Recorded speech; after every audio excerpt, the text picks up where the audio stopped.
What is going on, Carlos Whittaker podcast amigos y amigas?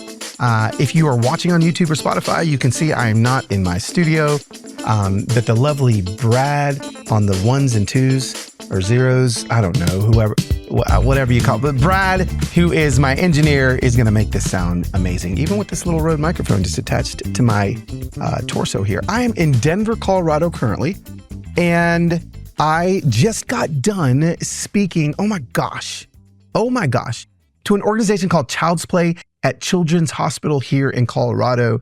Mind blown. This may hijack the entire podcast because I'm really blown away by what they're doing. And I feel like it actually is perfectly aligned with the fact that I'm not saying that screens are bad when it comes to Reconnected. I'm just talking about how beautiful it is on the other side of the screen. Let me explain to you a little bit about what I was marveling at today. One of the things I talk about in the book, my book Reconnected, is beholding. I think marveling is a good way to also help somebody understand what beholding means when you behold something. I was marveling at everything I learned from Child's Play and from all of these. I was speaking at a technology and gaming pediatric symposium. Hello, I love my job. So I was speaking to gaming technologists who are helping children, pediatric patients in hospitals connect to gaming consoles, VR consoles.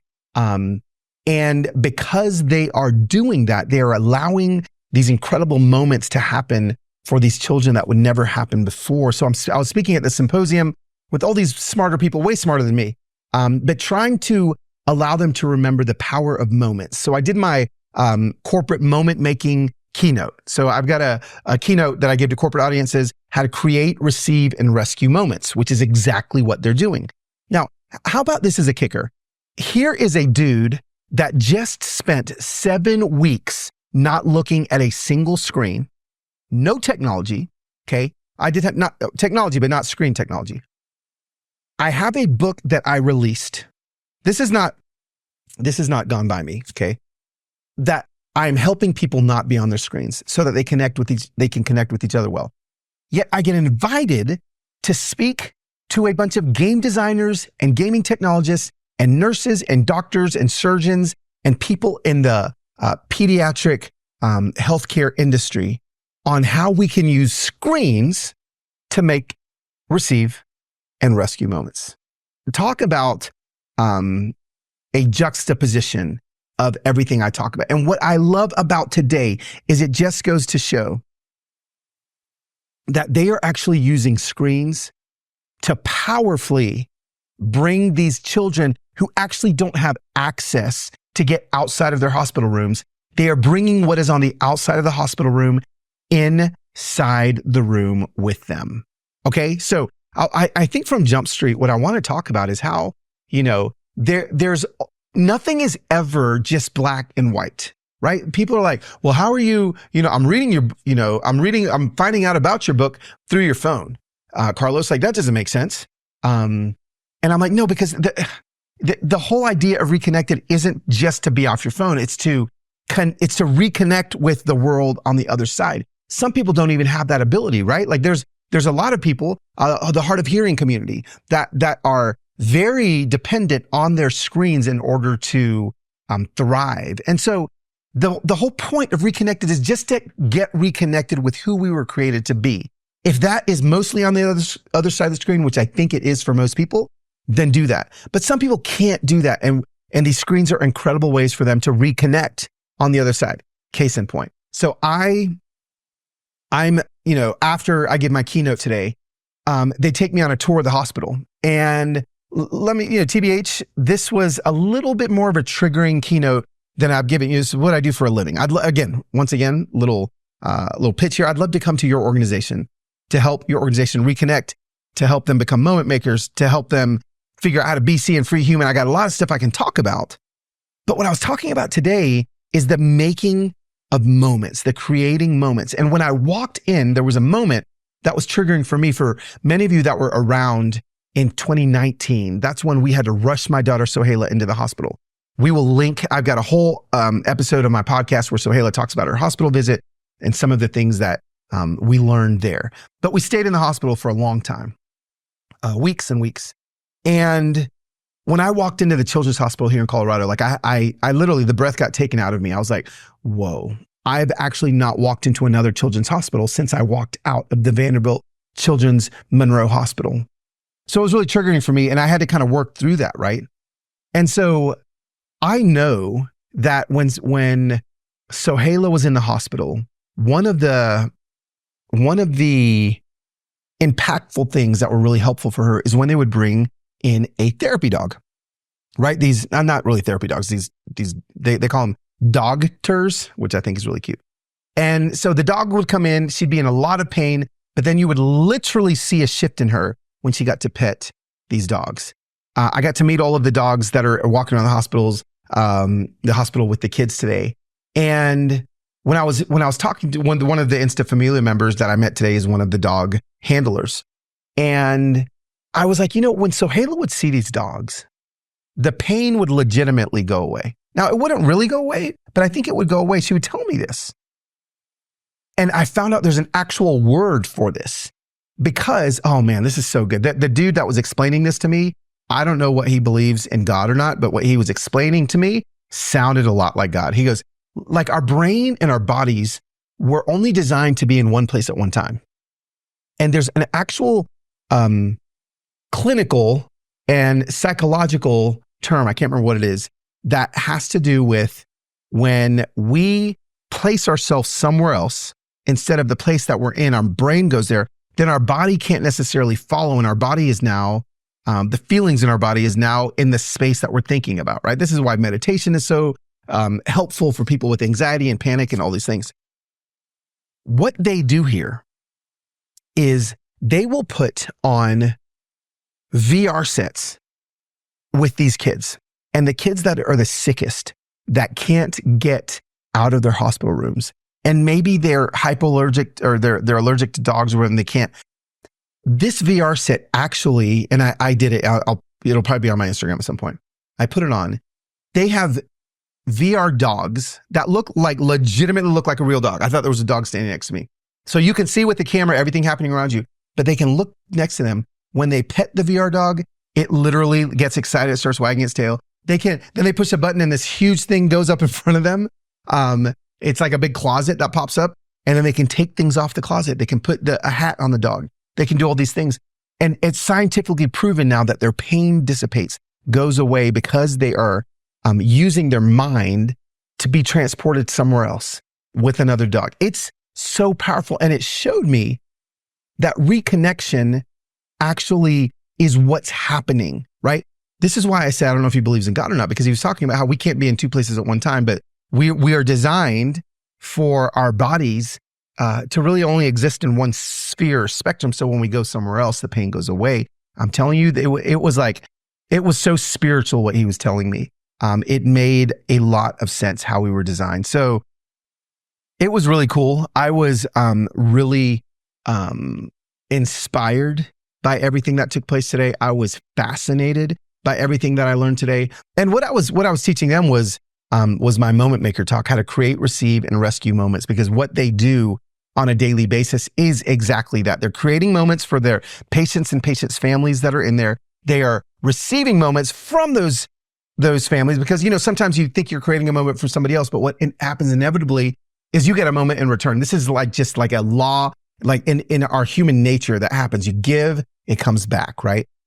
So those are the received moments, and then rescued moments as well. And so it was so cool that I was able to share a bit of my digital detox, reconnected talk. Hang on one second. I'm just going to close the door real fast. This is like real life here.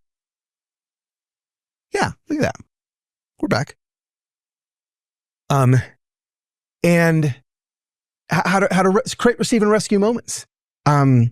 These hospital workers that I spoke to two people. The first talk I did was for the gaming tech engineers, right? The ones that are working specifically in gaming in hospitals. And the second, I spoke to the entire hospital, whoever wanted to come, doctors and nurses and the whole thing. And I just think that we forget how powerful creating, receiving, and rescuing moments are. And I think we forget how essential it is for us to do these things on purpose, right?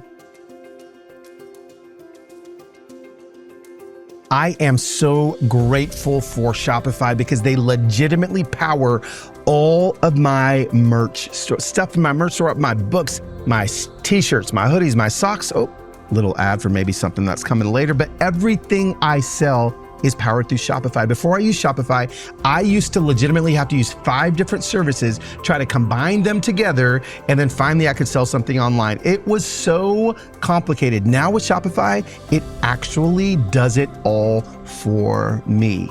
It's so good. And I've been able to provide for my family in ways that I haven't been able to before because of Shopify. So this is what I want all of you to understand. When you think about the next step for your small business, if you're wanting to, I'm talking about whether you sell something physical or you can even sell like PDFs. You can sell things that are digital only through Shopify as well. Nobody does selling better than Shopify. Literally, nobody does it better. Okay, so what I want you to do is I want you to upgrade your business and get the same checkout that I use and everybody uses using Shopify. Sign up for your $1 per month trial period at shopify.com/Carlos, all lowercase. Go to shopify.com/Carlos to upgrade your selling today. Shopify.com/Carlos. The last few weeks on the podcast, I've been talking to you about, how to notice, how to savor, like all of these things. And we're going to get back into that next week. But what I want to do today is kind of lean into us being purposeful with all the moments that we've been given. I know, so I've got my very first book that I wrote was called Moment Maker. And I wrote it to a faith-based audience, but it's been used in the corporate setting many times, how you can create, receive, and rescue moments for your clients, all these things. But what I want us to talk about today is like, how can you specifically create moments for people in your life? Like every day you have an opportunity to create a moment, not only a moment, but hundreds of moments. Every interaction that you have is a moment-making interaction. Every interaction that you have is something that you have the ability to create a moment for somebody else, a moment that can last a lifetime. You know, my family and I we always talk about the time in the hospital with Sohaila, and we talk about these memories and these moments that happened that were very, we honestly, we don't talk about the traumatic moments. We talk about the moments that were made for us, the moments that were made by the nurses at 2 a.m. that fought for Sohaila and fought for her healthcare and fought to get her pain under control. All of these incredible moments that happen, we collect them. And so we talk about them later. And what I want to let you know is that like all those moments that you create every day are being collected by those people around you. So create them on purpose and with purpose, legitimately. I want you to start purposely thinking, how can I create a moment today that is going to impact somebody's life? You have the opportunity, whether that moment is opening the door for somebody, telling somebody that you like their outfit, telling somebody that you appreciate their smile. All of these things are moments that most people are not getting because nobody's giving it to them. We've got a camera on our phone. Our attention is always on ourselves. When we flip the switch and create moments, simple moments for other people, it can go a long, long way. What are some moments that you can create today on purpose and with purpose? You can do it with your family. You can do it with your friends. You can do it with your coworkers. But I would like you to think, okay, what is a positive moment that I can create today? And I want to do it. Then what I want you to do is I want you to create 5 very specific, larger moments. So larger than a hello or open the door or complimenting somebody. I want you to think of 5 moments you can create in the next 4 weeks that are going to take a little bit more work, a little bit more investment. It is vital to not only your heart, but the hearts of people around us. We're living in a divided time. We need to be creating more moments. And then the second type of moment I want us to think about today are received moments. Now, these are the ones that we are the receivers of, right? They come bouncing back to us. You create a moment, boing, ooh, a little sound effect there, boing, it comes back to us, right? But the only way to actually receive a moment is if our hands are open. And gosh, openness, I know how difficult it is because a lot of us have been wounded in some way, shape, or form. And if we've been wounded, we want to protect ourselves and we want fists up. So it may take a little bit more work than creating a moment is receiving a moment, because it's actually even harder sometimes to open your hands up in a symbol of reception, right? Like I can't hold something if my fists are clenched, if my hands are closed, but I can when I open them up. What are ways that you can receive? Well, some of the ways that we've talked about before, and I talk about them in my book, is noticing, savoring. How about this? How about lingering? We don't linger near long enough. You know, like these days, just being present in a moment is weird. It really is, right? There was a comedian that somebody sent me a reel that they posted about how they ran across somebody in line, like, oh no, maybe in an elevator. Everyone else on the elevator immediately picked up their phone and started looking at it, because that's what people do when they're uncomfortable. And this person didn't pick up their phone. And he's like, somebody called the cops. We've got somebody with a mental issue here because they've got some sort of disorder because they are just looking people in the eye, right? Like we don't know how to linger with others anymore. If you want to receive more moments, linger some more. Linger longer, right? I talk about it in the book. The average American meal in 1923 was 90 minutes long. The average American meal in 2023 is 12 minutes long. We don't know how to linger anymore. You want to receive more moments yourself? Linger longer. Linger longer. I'm actually going to open up my notes app because I want all of you to sit in some of these statements a little bit longer, right? I talk about in my How to Human book, be human and see humans. When you feel seen, you're much more able to receive. So as you see people and you're creating moments and you're seeing them, their fists are going to go from this to this. It just happens. It's literally just like automatic human nature. Once their hands are like this, they can receive. But once they receive, they want to give it back. It's this like law of reciprocity. What's the word I'm looking for? It's just so true. So as you create moments, make sure your hands are open too, because I think that you can receive some as well. You know what? One of the things that I talk about in my book is making sure that we are setting ourselves up for receiving moments by lowering the volume of life. Is there anything you do as a hobby that does not involve a screen? What is it? And if there's not, you need to add it. I love to come up with hobbies that I can't hold a phone while I'm doing, right? Fly fishing, can't hold a phone. Pickleball, can't hold a phone. What these are doing is they're allowing the volume of life to go down so that I can receive more moments. It is so important. So like receiving moments, vital. Even in hard moments, right? I believe that we can be the recipients of a lot of wisdom if we walk into hard moments, not like this, and my fists are clenched, but with open hands. Open your heart. Open your hands.